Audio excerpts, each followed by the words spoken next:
மே 4ஆம் தேதி வெளியாகப் போகும் ரிசல்ட் இதுதான். சற்று முன் வெளியான என்டிடிவியின் வாக்குப்பதிவுக்கு பிந்தைய கருத்து கணிப்பு முடிவுகள், அதாவது எக்ஸிட் போல் முடிவுகள் தற்போது வெளியாகியிருக்கிறது. தமிழகத்தில் அடுத்த முதல்வர் இவர்தான். எந்தெந்த கட்சிகள் எந்தெந்த தொகுதிகளில் வெற்றி பெறப் போகிறது, யாருக்கு எத்தனை சதவீதம் வாக்குகள் என துல்லியமாக ஒவ்வொரு தொகுதிகளையும் பிரித்து பிரித்து வெளியிட்ட பிரமாண்ட எக்ஸிட் போல் முடிவுகள். அதாவது தமிழக அரசியலில் சமீப சில நாட்களாக தேர்தல் களம் என்பது சூடுபிடித்து வந்தது. அந்த சூட்டை தணிப்பது போல வாக்குப்பதிவுகளும் நடந்து முடிந்துவிட்டது. ஆக இனிமேல் முடிவுகள் மாறப்போவதில்லை. ஏற்கனவே தமிழக மக்கள் அனைவரும் வெற்றி பெறக்கூடிய கட்சியை முடிவெடுத்து விட்டனர். இந்த சூழலில்தான் வாக்குப்பதிவு முடிந்த பிறகு வாக்குப்பதிவுக்கு பிந்தைய கருத்து கணிப்பு முடிவுகளை முக்கியமான கருத்து கணிப்பு நிறுவனங்கள் வெளியிட்டு வருகிறது. அதிலும் இதற்கு முந்தைய தேர்தலை விட இந்த தேர்தல் என்பது மிக முக்கிய தேர்தலாக பார்க்கப்படுகிறது. அதற்கு மிக முக்கிய 2 காரணங்கள். ஒன்று, விஜய் என்ற மிகப்பெரிய அலை இந்த தேர்தலில் முக்கிய பங்காக மாறியிருக்கிறது.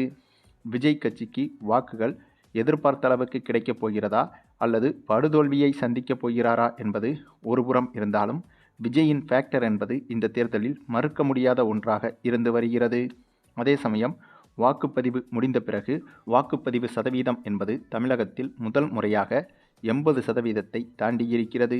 இதற்கு காரணம் எஸ்ஐஆர் என்று சொன்னாலும் கூட, இதற்கு முன்பும் தமிழக அரசியலில் ஒரு தேர்தலில் அல்ல, ஒரு சில தேர்தல்களிலேயே எஸ்ஐஆர் என்பது ஏற்கனவே அமல்படுத்தப்பட்டிருக்கிறது. ஆனாலும் கூட அந்த தேர்தல்களிலும் கூட தமிழகத்தில் இதுவரை 80% வாக்குப்பதிவு தொட்டதே கிடையாது. அப்படி இருந்தும் கூட இந்த முறை எஸ்ஐஆர் அமல்படுத்தப்பட்டாலும் இந்த முறை 80% தாண்டி 85% தாண்டிவிட்டது. கிட்டத்தட்ட 86% வாக்குகள் இந்த முறை பதிவாகியிருக்கிறது. இது ஒட்டுமொத்த தமிழக அரசியலிலும் மிகப்பெரிய பிரளயமாக மாறியிருக்கிறது. ஆகவே இதுபோன்ற சமயத்தில், இந்தளவுக்கு வாக்குகள் அதிகமாக விழுந்த சமயத்தில் இந்த தேர்தலில் யார் வெற்றி பெறுவார் என்ற அந்த ஒரு எதிர்பார்ப்பு தான் தமிழக மக்களிடையே அதிகமாக இருந்தது. அத்தகைய எதிர்பார்ப்புகளுக்கு பதில் சொல்லும் விதமாக தற்போது வெளியாகி இருக்கும் இத்தகைய கருத்து கணிப்பு முடிவுகளை பார்த்தோமானால், திமுக தான் இப்போது முன்னிலையில் இருப்பதாக இத்தகைய எக்ஸிட் போல் கருத்து கணிப்புகள் தெரியப்படுத்தியிருக்கிறது. அதாவது திமுகவை பொறுத்தவரையில் 121 தொகுதிகள் வரை வெற்றி பெறும் என்றும், மேலும் ஒட்டுமொத்த திமுக கூட்டணி கட்சிகளும் சேர்த்துதான் 121 தொகுதிகளில் வெற்றி பெறும் என்றும், அதிமுகவை பொறுத்தவரையில் அதிமுக கூட்டணி 82 தொகுதிகளில் வெற்றி பெறும் என்றும், விஜய் கட்சியை பொறுத்தவரையில் 2 அல்லது 3 தொகுதிகளில் வெற்றி பெறும் என்றும், மற்ற தொகுதிகள் இழுபறியாக இருக்கிறது என்றும் இத்தகைய எக்ஸிட் போல் முடிவுகள் வெளியாகி இருக்கிறது.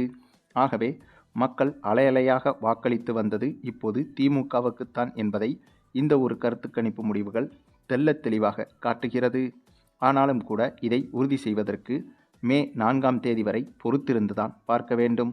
சரி, இது குறித்த உங்களுடைய கருத்துக்களையும் கமெண்டில் தெரிவிங்க. மேலும் இந்த வீடியோ பிடிச்சிருந்தா லைக் பண்ணுங்கள், மற்ற அனைவருக்கும் ஷேர் பண்ணுங்கள், மறக்காமல் நம்ம சேனலை சப்ஸ்கிரைப் பண்ணுங்கள்.